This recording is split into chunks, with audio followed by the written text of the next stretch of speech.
Salut, j'espère que vous allez bien. On se retrouve pour la review de Raw du 17 octobre 2022. Le show commence avec Bobby Lashley qui est dans le ring. Il demande à Brock Lesnar de venir. Il est énervé. Donc on a Brock Lesnar qui débarque et là ça part en grosse bagarre. C'est Bobby Lashley qui va ressortir victorieux entre guillemets de cette bagarre. Il va faire passer Brock Lesnar à travers la barricade. Il va mettre un spear à travers la barricade. Il va aussi le faire passer à travers la table des commentateurs. Enfin bref, là c'est plutôt Bobby Lashley qui ressort victorieux contrairement à la semaine dernière. Et on aura toutes des superstars du roster et des arbitres qui vont séparer, pas Brock Lesnar et Bobby Lashley, mais surtout Bobby Lashley pour le retenir de continuer d'attaquer Brock Lesnar. Et du coup voilà, et suite à ça on nous a annoncé aussi que c'est officiel, du coup on aura Bobby Lashley contre Brock Lesnar à Crown Jewel. J'ai pas vu s'il y avait une stipulation, mais j'ai hâte de voir ce match là. Directement après on a The aussi, du coup Karl Anderson et Luke Gallows qui sont accompagnés des J Styles du coup, qui affrontent Alpha Academy, du coup Otis et Chad Gable. Le match était bien, mais il est assez court. Sans surprise, victoire de The aussi avec le Magic Killer, ça m'a manqué en tout cas. Enfin de les revoir dans un ring de la WWE parce que j'ai eu le temps de les voir à Impact Wrestling. Ils sont passés aussi à la Elite Wrestling et à la NGP. Mais du coup voilà, suite à ça, suite à leur victoire, on a Judgment Day qui débarque. Finn Balor il va dire que c'est lui qui a créé ce club pourri. Et ils vont finir par challenger du coup Z aussi du coup pour un match à Crown Jewel. Ils vont accepter, mais ce qui est bizarre un petit peu c'est que Crown Jewel c'est le 5 novembre et le jour même Karl Anderson qui est le champion openweight de la NJPW, il va devoir défendre son titre le même jour. Et c'est ça qui est assez intriguant, du coup on va devoir faire le trajet Japon-Arabie Saoudite le même jour, c'est assez bizarre.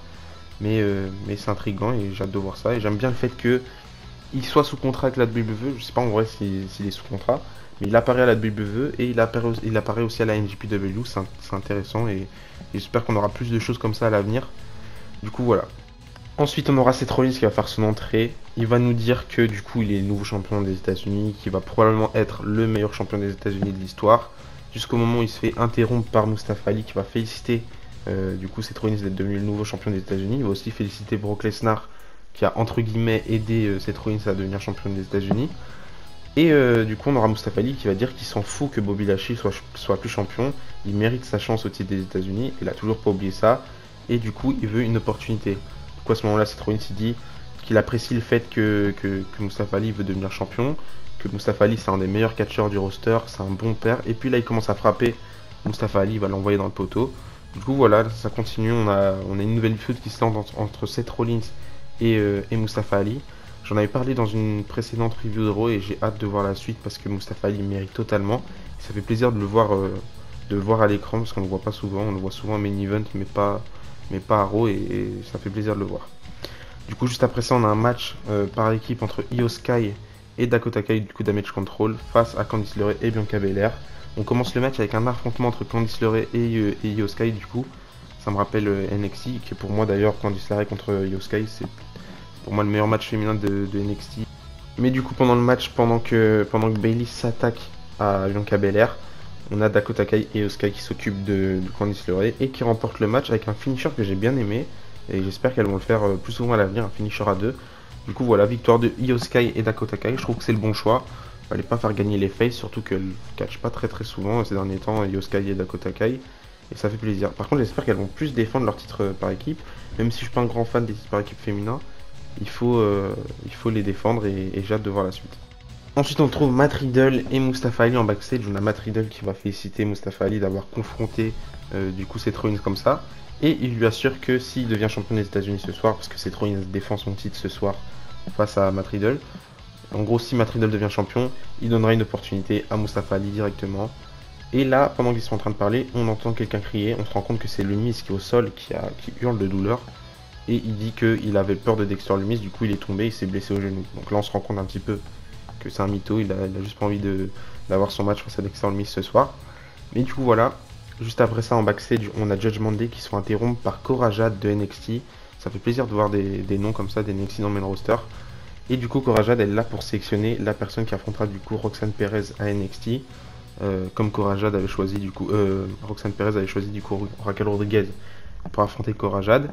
Là, Cora Jade, elle choisit Rhea Ripley du coup pour affronter Roxanne Perez dans cet épisode d'NXT.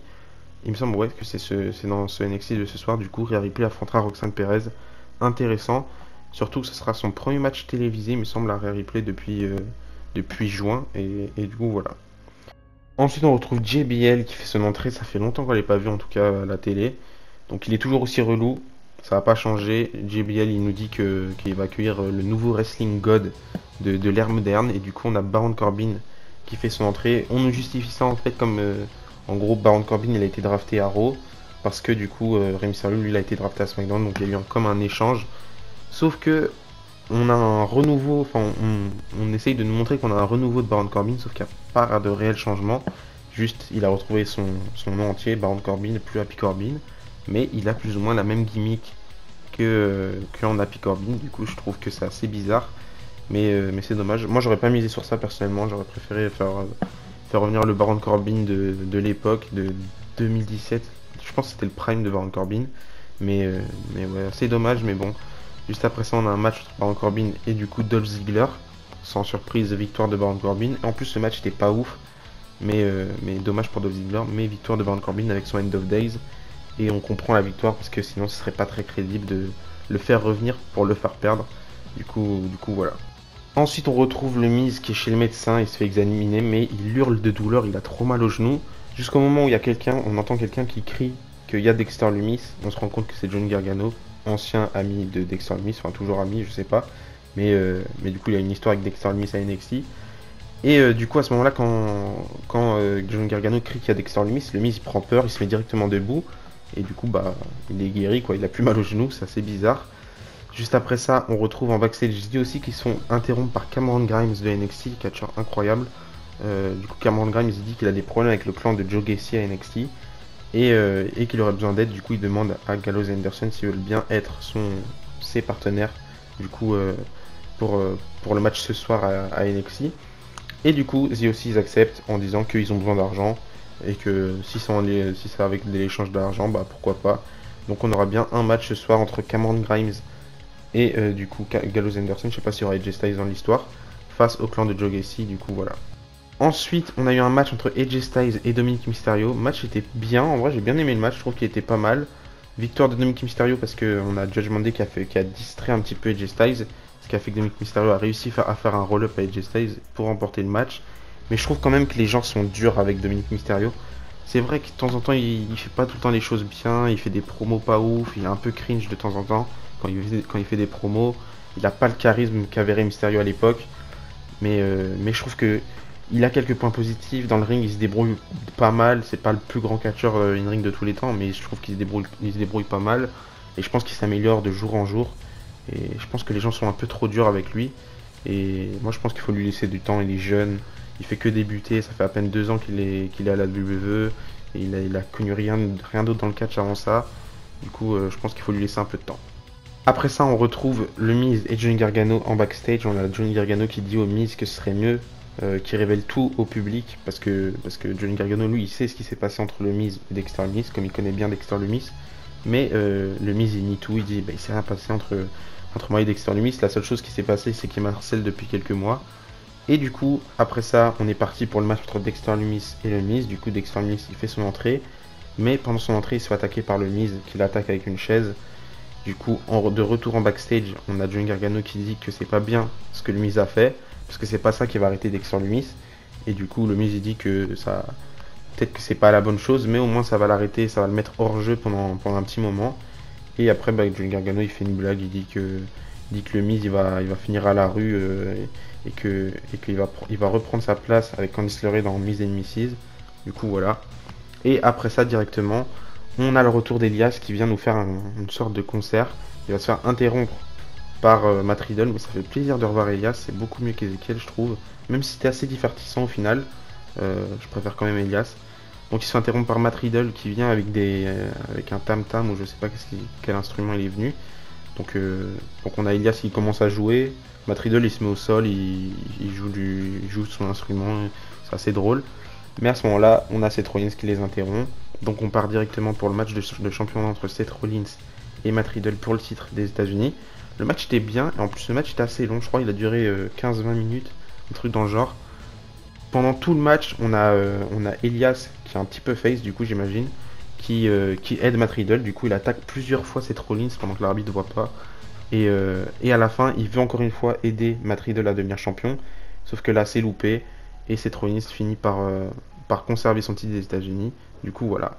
Et après le match, pendant que Seth Rollins veut faire un stomp à Matt Riddle pour en terminer, on a Mustafa Ali qui débarque, qui attaque du coup Seth Rollins. Seth Rollins il essaye de s'enfuir dans le public. Et du coup, on termine sur un face-à-face entre Mustafa Ali et Seth Rollins. C'est dingue quand même de se dire que il y a quelques mois, Mustafa Ali il voulait quitter la WWE, il a demandé son licenciement et que maintenant il finit un Raw, il main event un Raw même s'il fait pas de match, mais il clôture un épisode de Monday Night Raw. Du coup, je trouve que c'est bien pour lui, il mérite et j'espère qu'on va en voir, on va en voir plus au fur et à mesure des semaines. Du coup, voilà. C'est la fin de cet épisode de Raw. Donnez-moi votre avis dans les commentaires. Et d'ici là, je vous dis à la prochaine. Et n'oubliez pas, tant que du catch et sport. Bisous, bisous.